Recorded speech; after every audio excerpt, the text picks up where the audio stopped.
where we can apply neuroplasticity in order to get that patient better. So trying to give more of a visual. So with a right or Hi, Doug Major from flooding Central Coast, California. Appreciate being here. Thanks, Jeff, and all the follow-up that you've done, as well as this is a sort of a follow-up from a previous paper, the cerebellar contributions to vision, clinically applying the new neurological research with advanced eye movement techniques. We divide it into 3 parts. The cerebellum is an eye motor control and attention center. There'll be 3 areas of clinical interest, the triads, and then applying these neuromechanisms for better clinical outcome. If you're like me, we're really given really a basic view of the cerebellum when I was in school. The ABCs, cerebellum is for accuracy, balance, and coordination. It always seemed when we did those brainstem anatomy classes that the cerebellum was cut away, right? They just cut it right off. And it was always on the backside of the pons. And we know that with the cerebellum, you can live without one. And so if you can have cerebellar agenesis with no cerebellum, it must not be that important, right? Well, I think we were wrong. What really got me excited about it was at an Academy meeting in Chicago a few years ago where Tara Alvarez presented her information regarding the changes of the brain during convergence and during convergence therapy. And what an exciting thing that the oculomotor vermis, I had to look that up initially, that's the middle of the cerebellum that has the most change and the most change during vision therapy. We also look now at the right eye often and see changes in the cerebellum almost universally, as there's hypermetric movements is a sign of that dysregulation of the cerebellum. But I really got excited connecting with this doctor, Dr. Jamshed Gajar. And Jam is just a phenomenal guy. We had an opportunity to present together at the COVD last time, and would suggest that you go and look at the new vision development rehab done in December.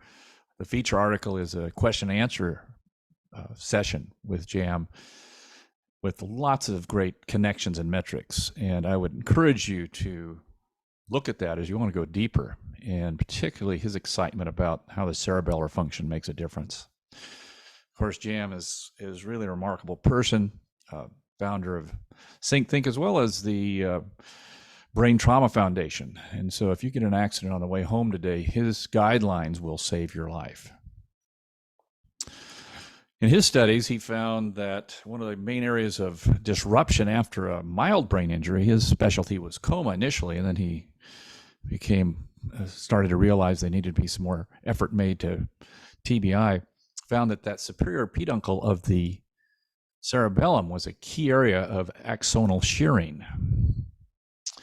And that led him to some of his hypothesis, and this is his slide that he gave for COVD, about the science of prediction. The brain has to be in the past, cerebellum development, the sensory variance, so the key metrics using the new technology of goggles, and how neurooptometrists will lead, and then the clinical applications, not just for TBIs, but for many things, ADHD optimization. And the main issue, as he presented, the brain's present is the present's past. And so the brain has to predict. The brain has this hard problem. It's impossible to be in present because of the time for the neurology to work. And so it's always has to plan 2.5 seconds ahead just to be in the future. So you have to predict the future to interact with the present, to experience the past. And that application, of course, comes to us today as we honor Skeffington. The attention window of the brain, of course, we have the where is it and the what is it, and the emergent part is vision. The emergent part seems to be a movement part, and I would suggest that's that temporal application, and that's what Jam suggested also. In humans, the cerebellum contains 70 billion neurons, 4 times that of the neocortex, involved with the temporal organization. And even though the neural cortex has been called the crowning achievement of our species, the cerebellum expanded 6 times faster than anticipated as the apes evolved. And so, at an evolutionary rate, it's the cerebellum actually frees up the neocortex from always being in the now by predicting correctly. And the more brain cells, the better prediction. So that's why 70% of all brain cells are the granule cells in the cerebellum. And that brain growth happens later. In other words, those cells are waiting to be used and require interaction with their environment. They increase in volume by 88% the first year.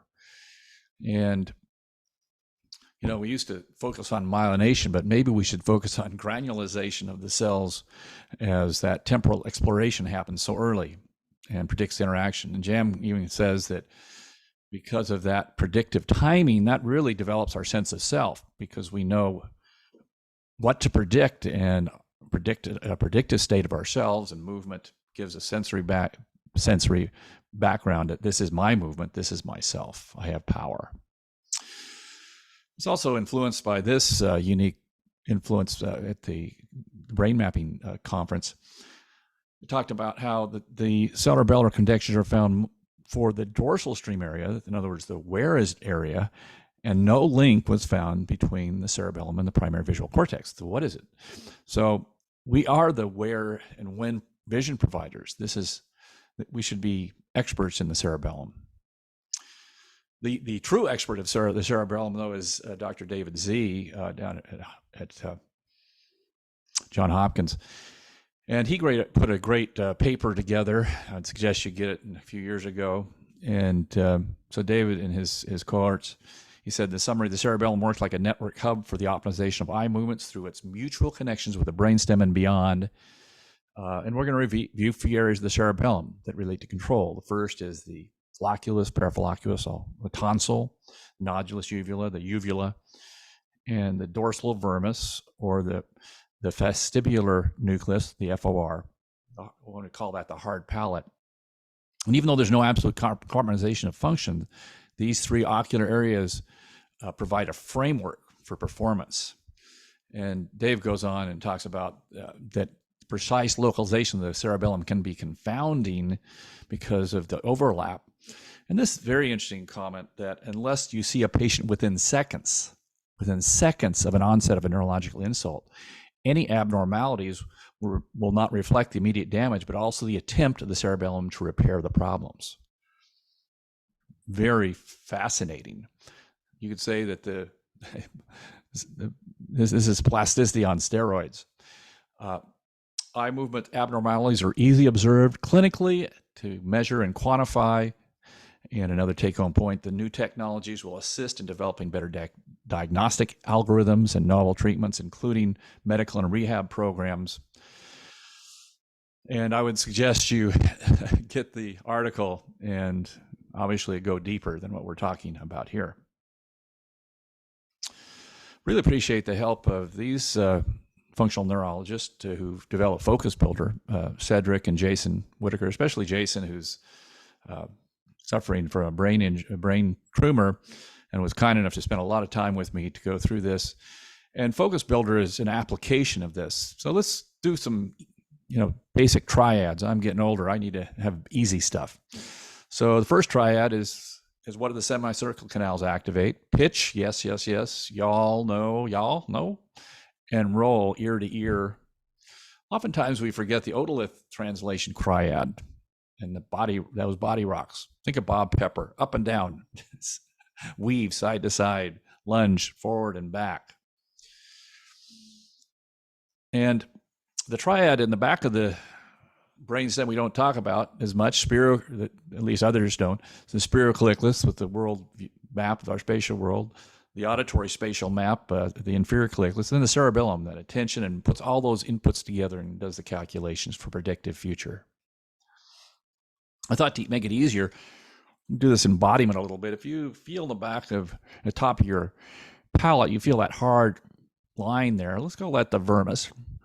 And then, of course, the anatomists looked at this, when they looked at the cerebellum, that little punching bag back there, the uvula, and if you put your tongue way back, I can still feel my tonsils if you haven't lost them. So those are the areas of interest.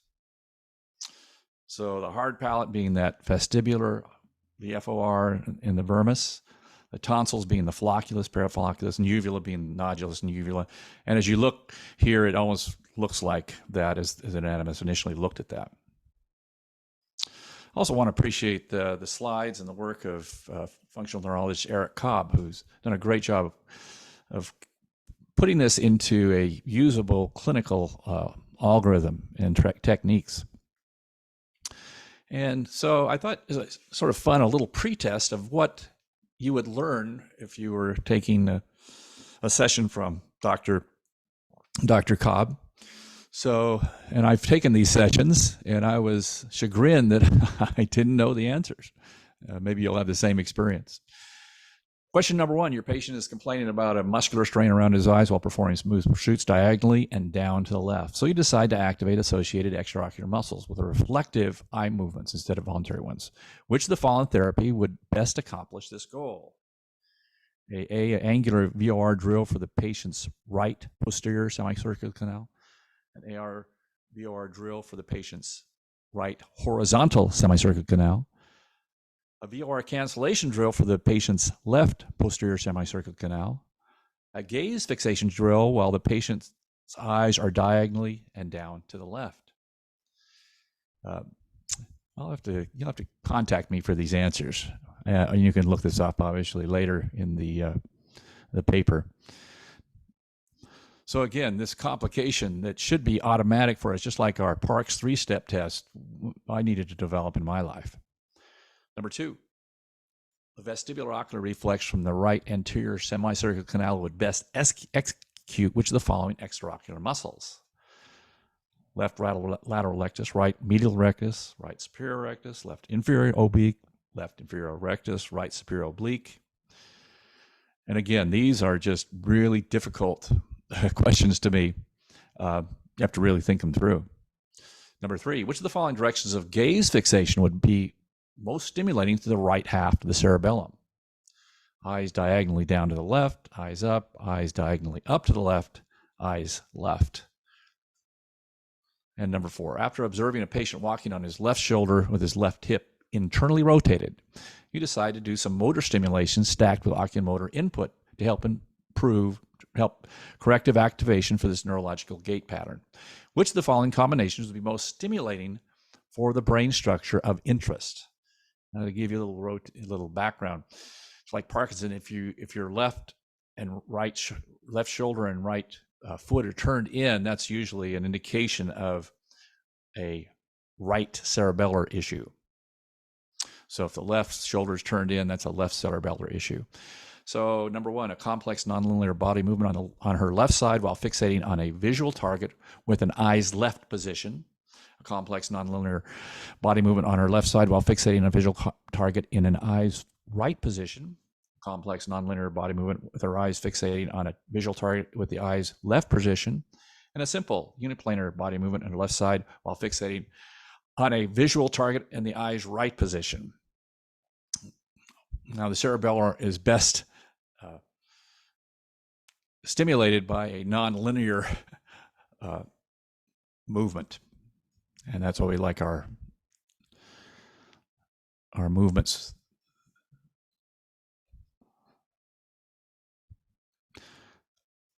So ocular motor reflexes, if you move your eyes up, facilitates extension. Eyes down facilitates flexion in. Eyes to the right facilitates right rotation, right extension, left flexion, right? And eyes left facilitates left rotation, left extension, right flexion. Again, we can't get away from the connection between body and eyes, muscles at least. And it's always fascinating the way the nerves are stacked in the different areas of the brain. Of course, the flexors are up in the mesocephalon.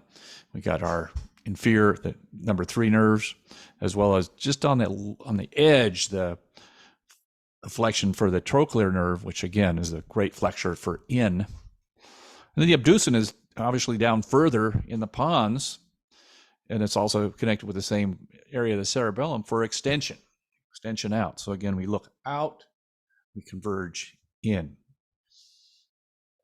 So let's get into a little more depth what the cerebellum contributes to eye movements.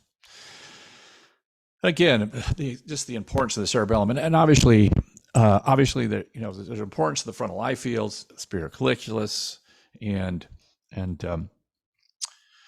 basal ganglion. But right now, I want to really consider this really accessible nature of the cerebellum that we really don't think as much about that we should. Because again, it's all this 75% of the cortical surface area and 80% of our neurons, we have to be involved with cerebellum. And so the cerebellum core function is to optimize the performance, and it's intimately involved with real-time immediate modulation of gaze shifting, gaze stabilization, as well as long-term calibration and adaptation. And of course, it's so accessible to go ahead and assess. So again, we're talking about the Ellie balance, gait, the finger to nose, tapping, wrapping, extenders, many tests. We don't have a chance to do it now, but we should all have at least one or two up our sleeve to assess the cerebellar function because and understand the directionality. And also, there's been some great brain region questions, and this is from a form I got from Deanne Fitzgerald. And the three areas, the spinal cerebellum, the cerebral cerebellum, and the vestibular cerebellum, have all its own type of symptomology that we should really be looking at and being aware of which area of the cerebellum we need to work on. And then the three areas of really interest is, as we've talked to and Dr. Zia has mentioned, the hard palate, FR, tonsils, and nodulus. So again, let's start with the FR and OMV. It's activated during acceleration and deceleration of smooth pursuits, and it's primarily, because it's the activative state, it's primarily for saccades and that speed adaptation and learning. The flocculus and paraflocculus used extensively for the gaze, eccentric gaze, the VORs, pursuit mechanism of maintenance, and then directional adaptation and learning. And the nodulus is the linear and translational VOR, that otolith triad, remember, and controls the storage mechanism.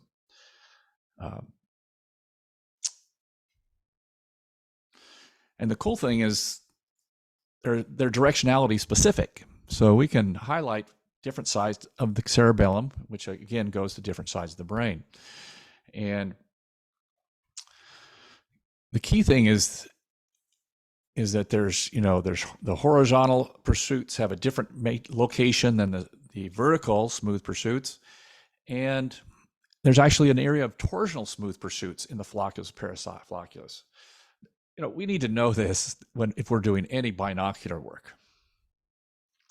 Appreciate the next bit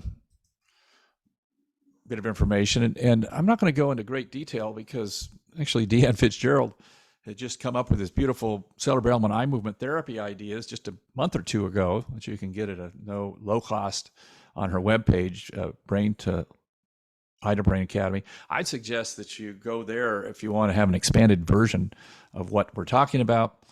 I'm going to just give you a taste, so maybe to encourage you to pursue this. And as we know, the retina is the only part of the brain that moves. The eyes need to be treated as a coupled joint, need to be explored, selectively maps, and stimulated by movement. And remember that VOR is developed early. Vestibular fibers are fully myelinated at 28 weeks, and then very soon after, those eyes are open in the womb, and those connections are made strongly before you're born. So we need to use that. That vestibular system's resting tone has approximately a million fires a second, and so even when the head is still. So if an injury silences any of these fibers, it causes a huge imbalance between the two. And obviously that's where nystagmus comes from. The eyes move to the right and left, and we got problems. So let's look at what happens here. So, in a resting state, the million fibers are balanced, and then we move our head. And so that left canal says, we got to do something, and it increases its firing power and drives those angles to the right. And hopefully that angle of movement equals the angle of neck. And so we have that VOR gain of 1. And the same is true on the other side. Again, move your eyes to the right, increased firing on that canal, and then it drives the eyes to the left. And again, so this is like this no, yes muscle. And so, and really what happens, right? We can do this as what's a VOR activity, right? It's no. And that's what drives the system. So feel your hard palate again. Let's think about the FOR, since it accelerates things. So to simplify things, it really speeds up the eye movements going in the opposite direction and slows the eye movements down.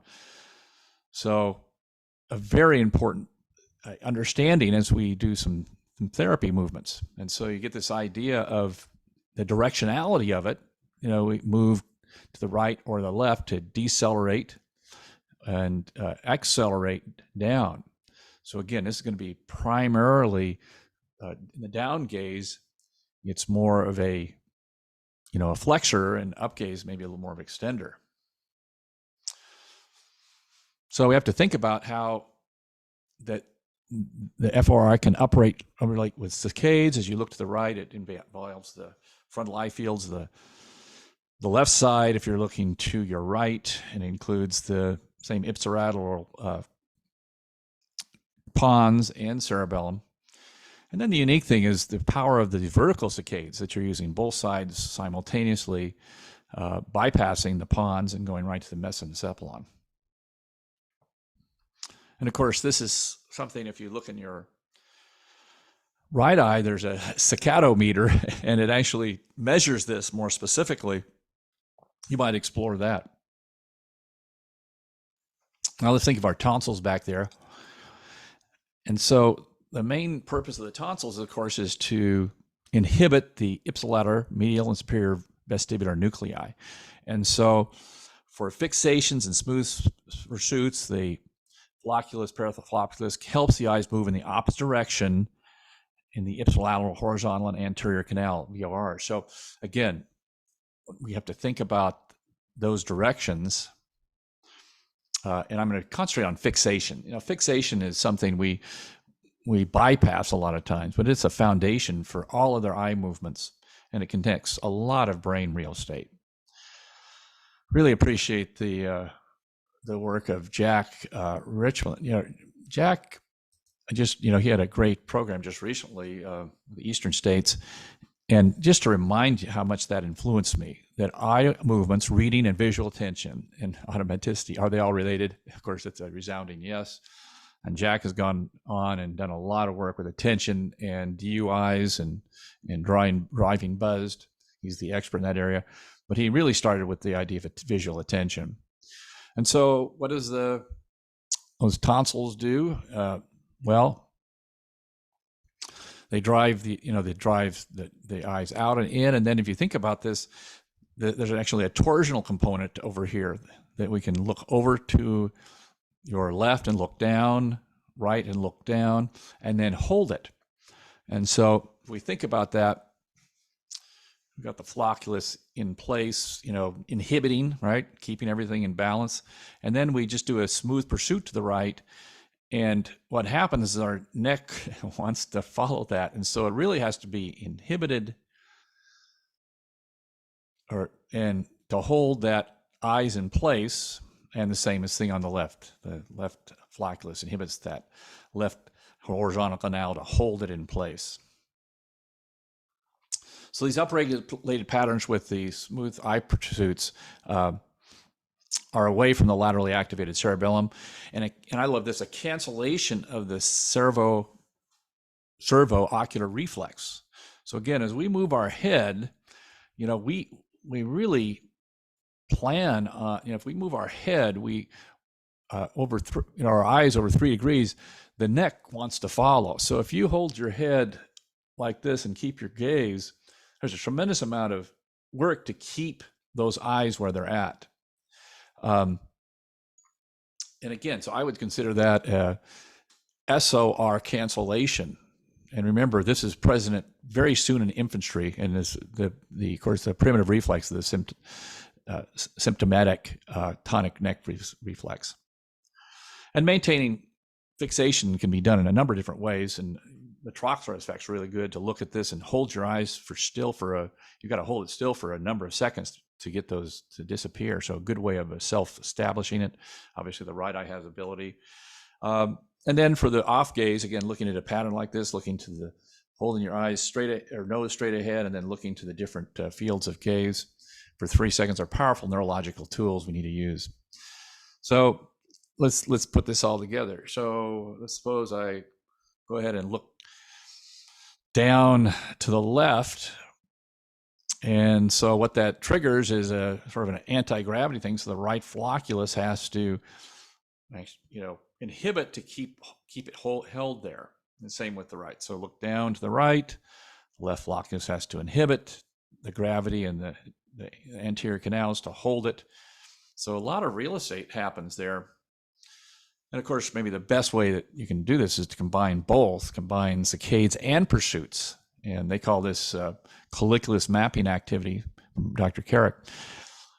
But now we can use the directionality to isolate just the mesencephalon on the one side with saccades, let's say up to the right, and then pursuing down to the left. Again, that's a bubble activity that's in your right eye. So it's some very powerful tools on eye movements to try to isolate these things, and we can ferret out the different areas we want to do. And one last thing for the uvula, that feel it back there, a little punching bag. I've got to think about the move, jump, bob, and weave, and I always think of Bob Pepper, right, with the work on the sacculal and the trampoline. Why do we, he got it, and we just need to remember our history and utilize it. Now we know the neurology is so important. And here is again, an overview of important summary, and I'll let you look at that later in the paper if you want to go further. And so why is this so important? So, because that immediate prediction takes place within this with oculomotor visual therapy in that learning side of the Purkinje cells. And the vestibular system is that valuable porthole that gets into the neurochemical states that favors plasticity, those anti-gravity systems that we can use with the VOR and other things. And by adding eye movements to balance activities, that enhances, disruptions and neuroplasticity. You need disruptions to have neuroplasticity. And so it just makes a sense that we need to use the vestibular system to drive neuroplasticity for those pathways to make it happen. Oh, let's go back to this idea of predictability with Dr. Jam. So eye movements tasks require predictability. In optometry, of course, we're really good at with the eyes, the head still, and the EMTs and the vestibular people with head movement. I think we should combine both of those for us. And as we measure attention, that image has to keep on the fovea for the prediction to happen. And Jam has come up with just an elegant metrics to measure variance and variability. There's a timing component, there's a spatial component, and there's a phase component. We expect, a healthy eye that your phase is just a little behind because, again, it takes neuro time. But what happens when there's increased variance? Well, with concussion, there's increased tangential. With sleep, there's increased radial. And then, of course, this is very supportive of his work, is obviously we know that, following a target should be very easy for people. But what happens if you're injured? Well, with Jim's idea is, again, it's not slower. The eyes move ahead. The eyes jump ahead. And so for smooth pursuit, we realize that the timing variability is is a really diagnostic, a biomarker for brain injury and other problems. And now we can apply this type of technology to other things. Saccades, looking at precision and accuracy, using standard deviations and having an N of tens of thousands now. Some great metrics are coming through the system. And not only eyes, now we've got the other metrics, the VOR metrics of VOR cancellation and regular movement, and now even convergence using precision and accuracy. So going back to Dr. Z, his comment, new technology, for example, quantitative bed-tied videography will assist in developing better diagnostic algorithms and novel treatments. And we need to take advantage of the central role of the cerebellum in monitoring and adjusting movements to keep them accurate for rehabilitation programs. And the technology is here now. It's time for us to integrate this into our clinics to improve the diagnostic accuracy and do our exploration ourselves. So thank you so much. And any questions?